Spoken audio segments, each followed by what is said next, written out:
What is up mga katuting? It's another budol na naman from online shopping. Ayan, isang pressure washer. Grabe, na-pressure ako kaya napabili tuloy ako eh.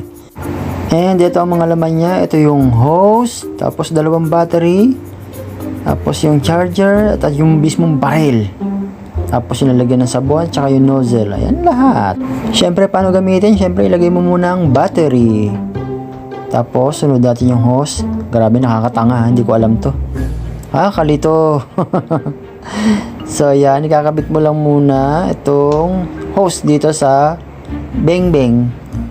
Tapos, yung hose, lalagay natin yung filter. Basa muna manual. Nakakatanga talaga. O, yun. Balik tayo. Filter muna. Tapos, yung silencer nitong beng-beng. Ayan. Tapos, lagay natin yung dulo. Nakakatanga talaga to. And ito na, it's testing time. Lubog lang natin. Tapos yan, pindut-pindutin, kaya lang wala lumalabas. Yun, meron na. Nakakatanga talaga. Siyempre, dilig-dilig muna tayo ng halaman. Try muna natin dito. Tingnan natin yung power niya. Malakas yung power niya. Kasi 72 volts tong binili ko eh. Oh, grabe oh. Balitan naman natin yung dulo, yung nag-i-spread para magandang pandilig. Yan. Try natin dito sa mga kamote ko. Ayan no, grabe oh. Sarap magdilig kaya pag ganito. Para ka lang naglalaro, ano? Ayan oh. Basa-basain lang natin ng ganyan. Ayan.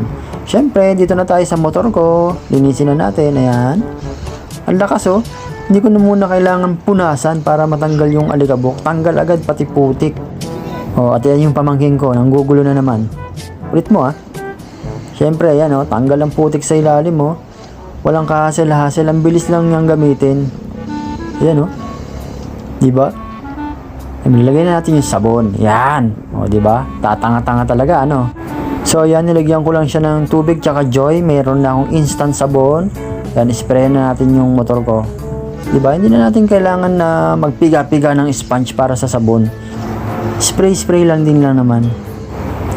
In fairness, ang sarap kayang gamitin ito. Para lang ako naglalaro talaga, Piga-piga, parang nakikipagbarilan lang, ayan, Then, after sabunin, syempre, punasan natin. Para matanggal talaga yung mga sobrang dumi. Ayan, fast forward na tayo. Tapos, banlaw na, ayan. Diba? Sarap kaya, ang bilis lang. Hindi ako inaabot ng dito, 30 minutes. Sa isang motor, ganun lang kabilis ang maglinis nito. Tapos, punas lang ulit para matuyo na. And then, okay na. At hindi pa ako nakontento. Tinira ko pa yung isang kotse namin. Tinira ko yung mga putik sa gulong. Ayan, O, diba? Sinisipag ako Pag ganito talaga yung gamit mong pressure washer, talagang sisipagin ka. Mapapasana all ka talaga. At syempre, at dahil ignorante tayo sa pressure washer, dilig pa tayo ng halaman. Ayan, parang nangi-snipe lang, So kung nagustuhan nyo itong product, click nyo lang yung yellow basket sa baba or yung link. Yun lang, bye-bye!